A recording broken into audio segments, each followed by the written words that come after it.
mwelekeo wa mvua za masika kwa kipindi cha Machi Mei 2026. Tukianza na upande wa magharibi mwa Ziwa Victoria ambayo inajumuisha mikoa ya Kagera pamoja na Geita. Maeneo haya tunatarajia yatapata mvua za wastani hadi juu kidogo ya wastani. Na kwa upande wa mashariki mwa Ziwa Victoria ambapo pia inajumuisha mikoa ya Mara, Mwanza, Simiyu pamoja na Shinyanga, ama eneo tunaona kwamba yatapata mvua za wastani kwenda chini kidogo ya wastani.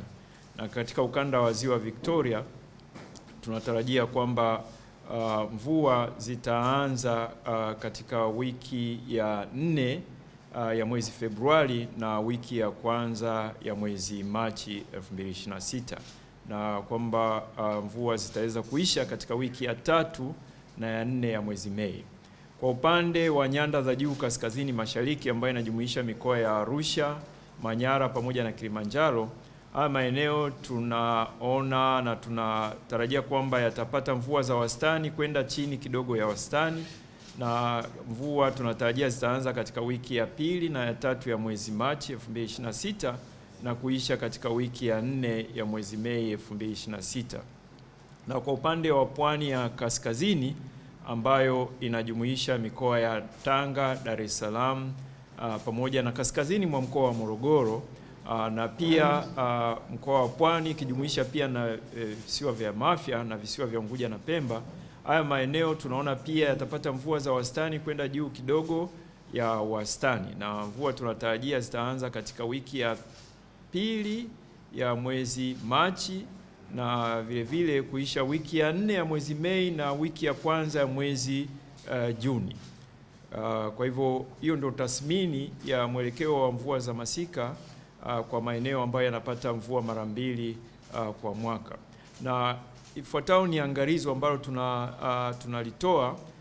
kwamba kwa kuzingatia changamoto ya mabadiliko ya hali ya hewa na hususa mwenendo wa ongezeko la matukio ya hali mbaya ya hewa ambayo yanaendelea duniani kote, tunatoa angalizo lifuatalo kwamba haya matukio ya hali mbaya ya hewa ikiwemo uwezekano wa vipindi vya mvua kubwa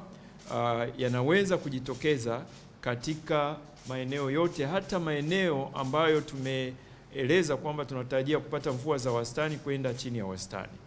Lakini vile vile tathmini yetu inaonyesha kwamba tunatarajia ongezeko zaidi la mvua kuelekea mwezi Aprili. Sasa baada ya kutoa mwelekeo wa mvua, uonyeshaji wa mvua kwa kipindi cha Machi, Aprili, Mei, pia tumekuwa na utaratibu wa kutoa tathmini ya athari na ushauri kwa sekta mbalimbali, ambayo tathmini hii inafanyika kwa kujumuisha wadau wa sekta pamoja na sisi wataalamu bingwa wa mamlaka ya hali ya hewa. Sasa kwa upande wa sekta ya kilimo na usalama wa chakula, athari ambayo tumeiainisha ni pamoja na kwamba vipindi vya unyevu wa kuzidi kiasi pamoja na mafuriko vinaweza kujitokeza na kuathiri ukuaji wa mazao, hasa katika maeneo yale ambayo tumeainisha kwamba tunatarajia kupata mvua za wastani kwenda juu kidogo ya wastani. Lakini maeneo yanayotarajiwa kupata mvua za wastani hadi chini ya wastani yanaweza kukumbwa na upungufu wa unyevu na hivyo kuathiri ukuaji wa mimea na kusababisha upungufu wa mavuno. Lakini vile vile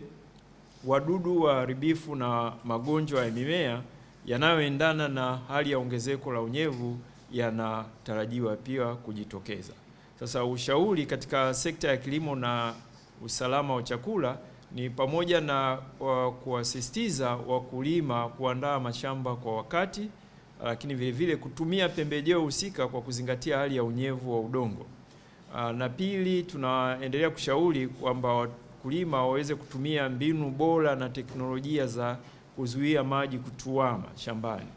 na pia kuzuia mmomonyoko wa udongo na upotevu wa rutuba kutokana na kutuamisha maji kwa muda mrefu au mafuriko, na kuhifadhi maji shambani kwenye maeneo yanayotarajia kupata upungufu wa mvua. Lakini tatu, wakulima tunashauri kwamba waendelee kutafuta taarifa kutoka kwa maafisa ugani kwa kuzingatia utabiri wa msimu na hasa katika utabiri ambao tunaendelea kuutoa katika maeneo madogo kwa maana ya utabiri katika wilaya. Na kwa sekta ya mifugo na uvuvi, athari ambayo tumeainisha ni pamoja na katika maeneo yanayotarajia kupata mvua za wastani hadi chini ya wastani, upungufu wa maji unaweza kujitokeza, na hivyo unaweza kuathiri upatikanaji wa maji na malisho ya mifugo na kusababisha migogoro kati ya wafugaji na watumiaji wengine wa ardhi. Na vile vile kunaweza kuwa na milipuko ya magonjwa ya mifugo kama vile homa ya bonde la ufa, ugonjwa wa miguu na midomo, na kuzaliana kwa wadudu wadhurifu kunaweza kujitokeza, hususa katika maeneo ambayo yanatarajia kupata mvua za wastani hadi juu kidogo ya wastani. Kwa sekta ya mifugo na uvuvi, tunaendelea kushauri jamii kuweka mipango mizuri ya matumizi na uhifadhi wa maji na vyakula vya mifugo. Wafugaji pia na wavuvi tunawashauri kuendelea kufuatilia kwa ukaribu na kuzingatia taarifa za hali ya hewa, na hususa taarifa ambazo tutaendelea kuzitoa kila siku. Tunasisitiza tuendelee kufuatilia na kuzizingatia. Kwa sekta ya utalii na wanyamapori,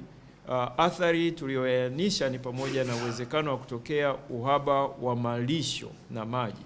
ya wanyamapori, na hususa katika maeneo ambayo tumeainisha kwamba tunatarajia kwamba tutapata mvua za wastani kwenda chini ya wastani.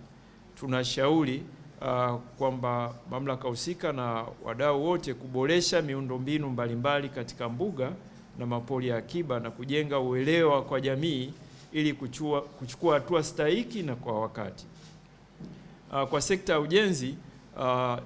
tumeainisha athari ya ifuatayo kwamba shughuli za ujenzi ikiwemo mpangilio wa kazi unaweza kuathiriwa sambamba na kuongezeka kwa gharama za ujenzi, na hivyo kupelekea kuchelewa kwa ukamilishaji wa baadhi ya miradi, hususa maeneo yanayotarajia kupata mvua za wastani hadi juu kidogo ya wastani.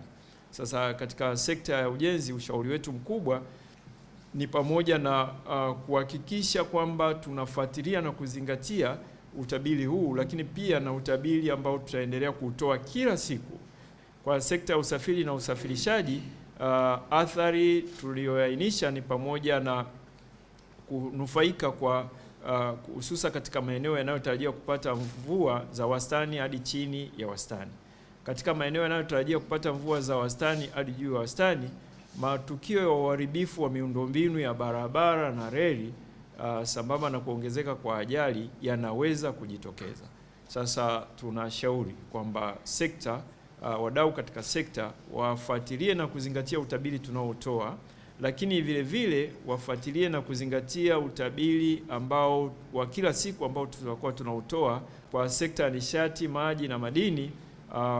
Athari ni pamoja na upungufu wa kina cha maji katika mito, mabwawa na hifadhi ya maji ardhini yanaweza kujitokeza, hususa katika maeneo ambayo tumeainisha kwamba tunatarajia kupata mvua za wastani hadi chini ya wastani.